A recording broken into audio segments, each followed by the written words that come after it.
प्रसंग चल रहा है विदेहराज जनक जी के यहां धनुष यज्ञ में भगवान श्री राम ने धनुष भंग कर दिया है और सियाजू जयमाला डाल दिए, दुंदुभियां बज रही, जय घोष हो रहा, पुष्प वर्षा हो रही। ये देखकर जो दुष्ट स्वभाव के राजा लोग थे सब मिलकर के कहा कि इन राजकुमारों को बंदी बना लो और जानकी को छीन लो, अगर जनक सहायता करते हैं तो सहायक सहित सैनिकों सहित इनको मार दो। उद्दंडता, बल विक्रम तो पहले ही खो दिया है, तुम अजगों को हिला भी नहीं पाए, उठाना और तोड़ना तो बात रहा, उठाना और तोड़ना तो बात रहा।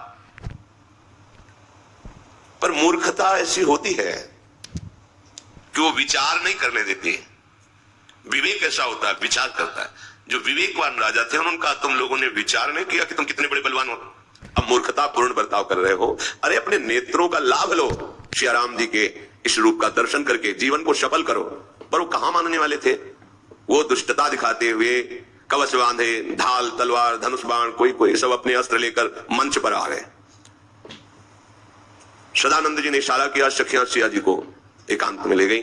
विश्वामित्र जी ने इशारा किया, राम लक्ष्मण जी पास आ गए। विश्वामित्र, कोलाहल मच गया। जनकपुर के नगर नारी सब की अरे बनी बनी बात विधाता ने बिगाड़ दी, अब ये राजा लोग यहाँ युद्ध करेंगे, बड़ा कहां सुंदर आनंद मचने वाला था और कहां ऐसा कोलाहल हो ही रहा था कि देखा कि जैसे कोई बहुत बलवान जब चलता है तो उसकी चलने की धमक होती है।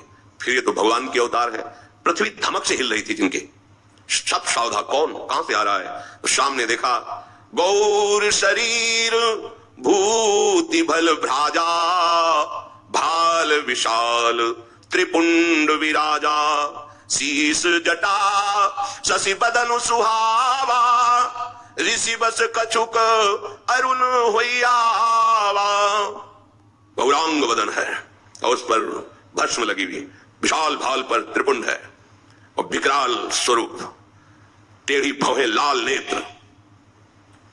और एक सब ने परशुराम जो बड़े बड़े प्ले ढाल तलब कूद पड़े, मंच से भागे प्राण बचा के।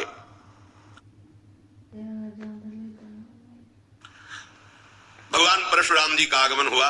वस्त्र तो मुनियों के से है, वलकल की लंगोटी, मृग शर्म बंधा हुआ, पीछे दो तुड़ीर, दाहिने हाथ पे फरसा, बाएं हाथ पर धनुष और सिंहवत चाल। ये विकराल रूप देख करके जो मुनि हृदय थे, जो शांत हृदय महात्मा जन थे, बड़े प्रसन्न हुए। फिर वो डींगे हाँक रहे थे ना, ऐसे भागे जैसे बाज मैदान में उतरे तो एक पक्षी दूसरा नहीं दिखाई देगा। रंगमंच पर कोई नहीं, वो जो दुष्ट जन बड़े उछल रहे थे ना, सिंहासनों के पीछे छुप गए, एकदम भागने का अवसर नहीं कि दृष्टि पड़ेगी। जिनके भीष्म जी चेला है, द्रोणाचार्य जी चेला है, वो भगवान परशुराम अस्त्रवेत्ता दिव्यास्त्रों के स्वामी हैं। इन्हीं के तो शिष्य है द्रोणाचार्य जी, भीष्म जी। कर्ण भी शिष्यता छल करके प्राप्त किए। दिव्यास्त्र भाग के कहा जाएगा, ब्रह्मांड में किसी कोने पे जाए भगवान परशुराम का दिव्यास्त्र उसे बख्शेगा थोड़ी। जिधर दृष्टि जाती खड़े हो जाते हैं, अपने बाबा का नाम, अपने बाप का नाम बता के साष्टांग दंडवत। देखत भृगुपति बेश कराला, उठे सकल भय पिकल भुआला, पितु समेत कही कही नीज नामा, लगे करन सब दंड प्रणामा। खड़े भाग के आए, साष्टांग दंडवत, हमारे पिता का नाम ये है, हमारा नाम ये है। ऐसा जहां ऐसे दृष्टि की जो प्रणाम कर रहा है, वो समझ गया मेरी आयु पूरी हो गई। यद्यपि वो सहज ही देख रहे, जेहि सुभाए चित वही तु जानी, सो जानई जनु आयु खुटानी। गए राजा लोग प्रणाम किए। तत्काल सदानंद ने इशारा किया, जनक जी, तत्काल सदानंद ने इशारा किया, जनक जी सामने आए और प्रणाम करके जानकी जी को सखियां ले आई। जानकी जी प्रणाम किया परशुराम जी के चरणों में, देखा, आशीष दिया, इशारा किया सदानंद ने, सामने से ले जाओ इनके। आशीष दीन सखी हरसानी, निज समाज लई गई शयानी। चतुर सखिया प्रणाम करवा के विश्वामित्र जी खड़े हुए, समीप आए, गले मिले परशुराम जी के। राम लखन को इशारा किया, प्रणाम करो, प्रणाम। नेत्रों से पूछा परशुराम जी, कौन है राजकुमार? राम लखन दशरथ के ढोटा, दीन आशीष देखी भल जोटा। बड़ी सुंदर जोड़ी है, गौर श्याम चिरंजीवी भव। परशुराम ने महाराज ये चक्रवर्ती सम्राट महाराज दशरथ के पुत्र राम लक्ष्मण हैं, हमारी यज्ञ रक्षा के लिए आए, चिरंजीवी भव, चिरजीवी का आशीर्वाद दिया। राम जी की तरफ देखते हैं, हृदय कुछ हो प्रेम विवस्था में डूबता चला जा रहा है। राम ही चितई रहे थकी लोचन, रूप अपार मार मदमोचन। करोड़ों कामदेवों के अभिमान को चूर करने वाला प्रभु श्री राम का रूप है। देखकर परशुराम जी का हृदय प्रेम विवश हो रहा। फिर सावधान दृष्टि रोषवश करते हुए कहा, बहुर बिलो की विदेह हसन, कहो कहा अति भीर, पूछत जानी अजान जिमी, व्याप्यऊ को शरीर। हृदय को संभाला और क्रोध धारण करते हुए कहा, ए जनक, एक ऐसी राजाओं की सभा है, यहां क्या हो रहा है? जनक जी हाथ जोड़ के सामने, महाराज हमारी पुत्री जानकी जी हमारे महल में विराजमान भगवान शंकर का अजगो खेल खेल में एक दिन से बाएं हाथ से उठा लिया। तब मुझे लगा कि का खंडन करेगा, तो हमने धनुष यज्ञ की रचना की और ये सब उसी स्वयंवर में आए हुए।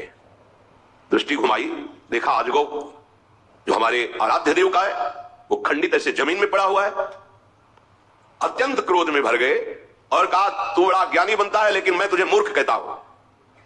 देवाधिदेव महादेव के इस अजगो का इस तरह अपमान, ये कोई स्वयंवर की वस्तु है? हमारे आराध्य देव के धनुष को तोड़कर ऐसे फेंक दिया गया।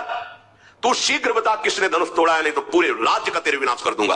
भगवान परशुराम, जहां तक तेरा अधिकार है सबको नष्ट कर दूंगा। अब तो सब डर गए, मंत्री राजा आए हुई सभा की बनी बात सब बिगड़ गई। कोई उत्तर दे तो कैसे दे? कोई भी ऐसा सभा में नहीं है जो भयभीत ना हो गया। विश्वामित्र जी भी चिंता में पड़ गए, क्योंकि जानते रिश्तेदार तो पहले से ही है और वैसे भी ऋषि है। सीता जी की माता जी को बड़ा दुख हुआ। उन्होंने कहा, विधाता ये क्या रचना रची है? अभी तो आनंदित हुए थे, महाराज आ गए और ये कह रहे जहां तक जनक का अधिकार वहां तक की पूरी भूमि में विनाश कर दो। करते कोई इनके लिए बड़ी बात थोड़ी है। दुष्ट राजाओं को 21 बार घूम घूम कर पृथ्वी में काटा, रक्त के कुंड भर गए। ऐसा जब जमदग्नि जी को शास्त्रावा और अर्जुन के परिवार वालों ने मारा, उसी दिन प्रण कर लिया ऐसे दुष्ट राजाओं को जीवित नहीं रहने देंगे। तो सब कुछ जानता है इनके बल विक्रम को।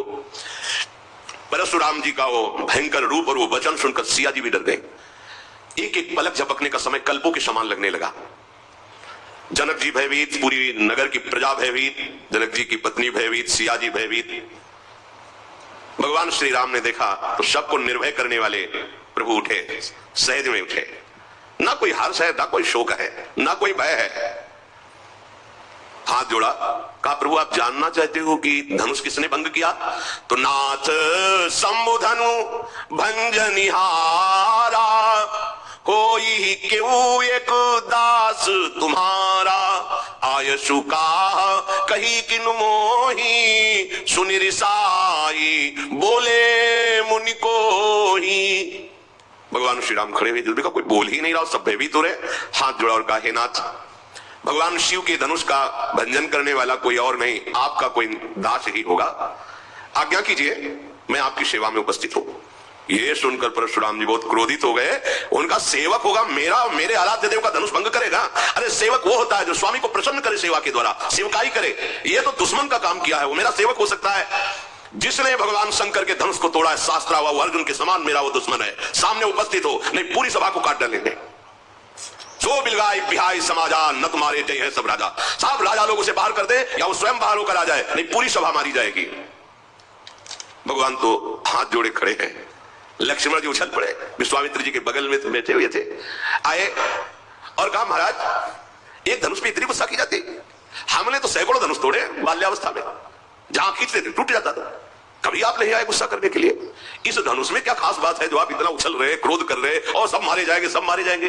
बहु धनु ही तोड़ी लड़काई। कभी हमने नहीं देखा कि धनुष टूटा तो आप आ गए, और लेकिन आज आपको इतनी गुस्सा क्यों आ रही है? परशुराम जी ने कहा, चिरंजीवी का आशीर्वाद दिया है इसलिए मैं शांत हो रहा हूं। रे नृप बालक काल बस बोलत तो ही न संभार, धनु ही सम त्रिपुरारि धनु विदित सकल संसार। अरे मूर्ख बालक, तू काल के अधीन हो रहा है। साधारण धनुयों के सामने तो भगवान शंकर के अजगों को जो विश्व में बंदित हैं, उनके धनुष को तुम उनसे जोड़ रहे हो। लक्ष्मण जी ने कहा, हे देव, मेरे तो ऐसा लगता है कि धनुष है, कोई भी धनुष हो। अब इस पुराने धनुष में रखा ही क्या था? उठाया जरा में टूट गया, इससे किसी का लाभ और हानि तो हुआ नहीं। मेरे प्रभु ने तो इसे समझा कि बहुत वजनदार है, बहुत